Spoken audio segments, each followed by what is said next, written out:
Assalamualaikum warahmatullahi wabarakatuh. Perkenalkan, nama saya Muhammad Rayhan Abdillah Akbar dengan NIM 03041182227003 dari program studi Teknik Elektro angkatan 2022 dari Universitas Sriwijaya. Pada kesempatan kali ini, saya akan mempresentasikan materi tentang esensi dan urgensi identitas nasional. Dalam materi ini terbagi menjadi 4, yaitu yang pertama pengertian identitas nasional, yang kedua faktor pembentuk identitas nasional, ketiga identitas nasional bangsa Indonesia, dan yang terakhir fungsi-fungsi identitas nasional. Yang pertama pengertian identitas nasional.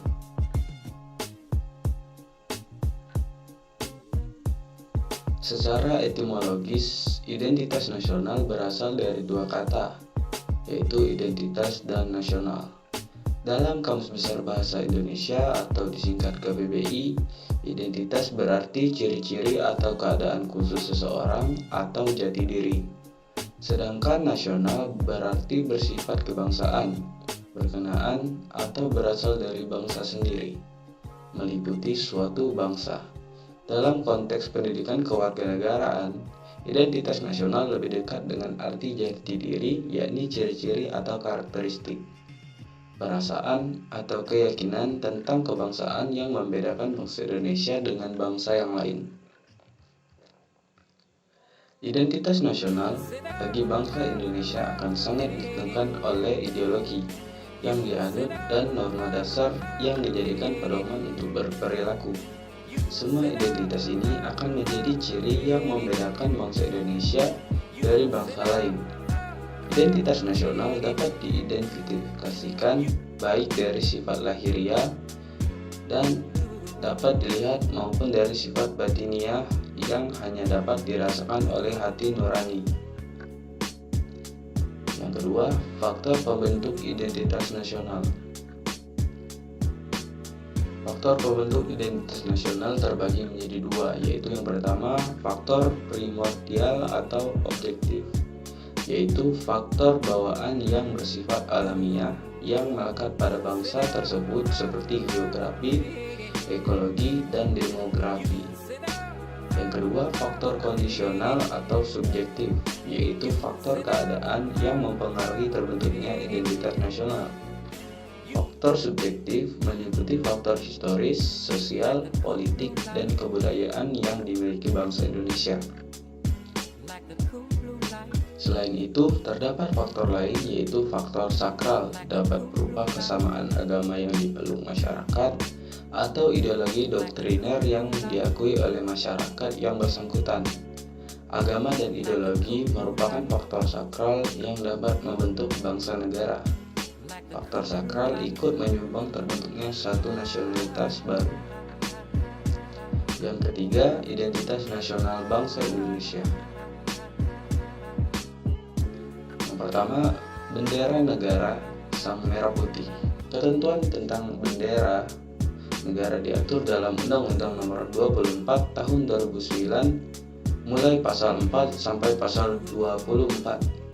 Bendera negara yang dikibarkan pada Proklamasi Kemerdekaan Bangsa Indonesia tanggal 17 Agustus 1945 di Jalan Pegangsaan Timur nomor 56 Jakarta disebut bendera pusaka Sang Saka Merah Putih. Bendera pusaka Sang Saka Merah Putih saat ini disimpan dan dipelihara di Monumen Nasional Jakarta.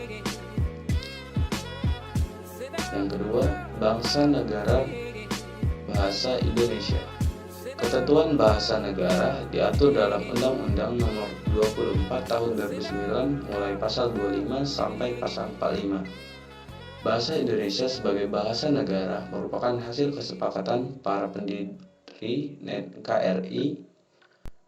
Bahasa Indonesia berasal dari rumpun bahasa Melayu yang dipergunakan sebagai bahasa pergaulan lingua franca dan kemudian diangkat dan diikrarkan sebagai bahasa persatuan pada Kongres Pemuda 2 tanggal 28 Oktober 1928. Bangsa Indonesia sepakat bahwa bahasa Indonesia merupakan bahasa nasional sekaligus sebagai jati diri dari identitas nasional Indonesia. Yang ketiga, lambang negara Garuda Pancasila. Ketentuan tentang lambang negara diatur dalam Undang-Undang Nomor 24 Tahun 2009 mulai pasal 46 sampai pasal 57. Garuda adalah burung khas Indonesia yang dijadikan lambang negara. Di tengah-tengah perisai burung Garuda terdapat sebuah garis hitam tebal yang melukiskan khatulistiwa. Pada perisai terdapat 5 buah ruang yang mewujudkan dasar Pancasila.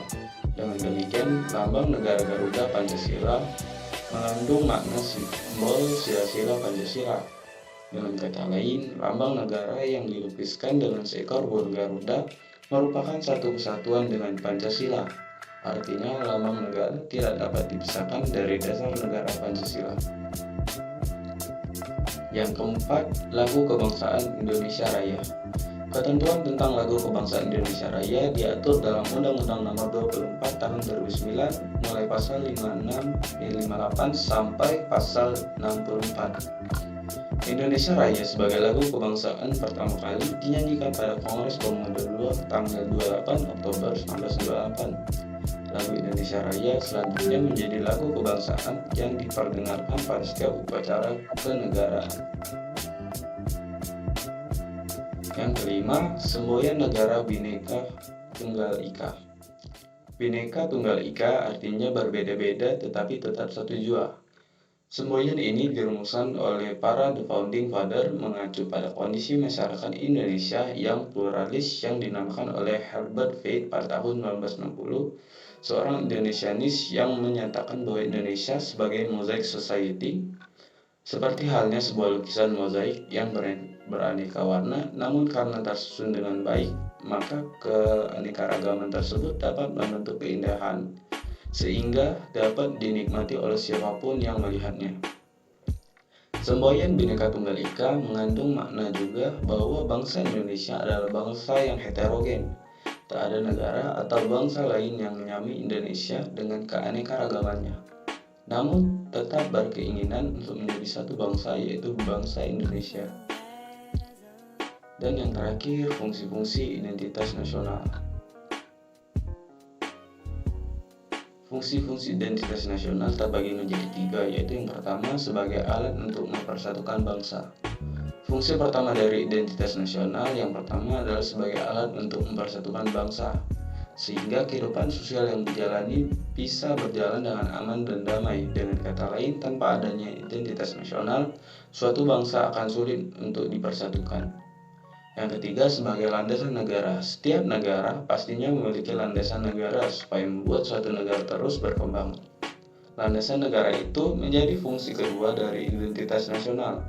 Adanya landasan negara bisa membuat cita-cita bangsa dan negara menjadi terwujud. Dan yang terakhir, sebagai karakteristik bangsa dan pembeda dari bangsa lain. Fungsi ketiga dari identitas nasional yang ketiga adalah sebagai karakteristik bangsa, sehingga berbeda dengan negara lain. Dengan begitu, suatu negara tidak pernah kehilangan jati dirinya dan tetap mempertahankan nilai-nilai kebudayaannya. Kesimpulannya, identitas nasional berasal dari kata identitas yang berarti ciri-ciri atau keadaan khusus seseorang atau jati diri, dan nasional yang berarti bersifat kebangsaan. Identitas nasional Indonesia sangat ditentukan oleh ideologi dan norma dasar yang dijadikan pedoman perilaku, serta faktor-faktor seperti biografi, ekologi, demografi, historis, sosial, politik, dan kebudayaan. Selain itu, faktor sakral seperti kesamaan agama dan ideologi juga dapat membentuk identitas nasional baru. Identitas nasional Indonesia dapat diidentifikasi baik dari sifat lahiriah maupun sifat batiniah. Ada 5 unsur penting yang menjadi ciri khas identitas nasional Indonesia, yaitu bendera negara sang merah putih, bahasa negara bahasa Indonesia, lambang negara Garuda Pancasila, lagu kebangsaan Indonesia Raya, dan semboyan negara Bhinneka Tunggal Ika. Sekian presentasi dari saya, kurang lebihnya saya mohon maaf. Saya akhiri, wassalamualaikum warahmatullahi wabarakatuh.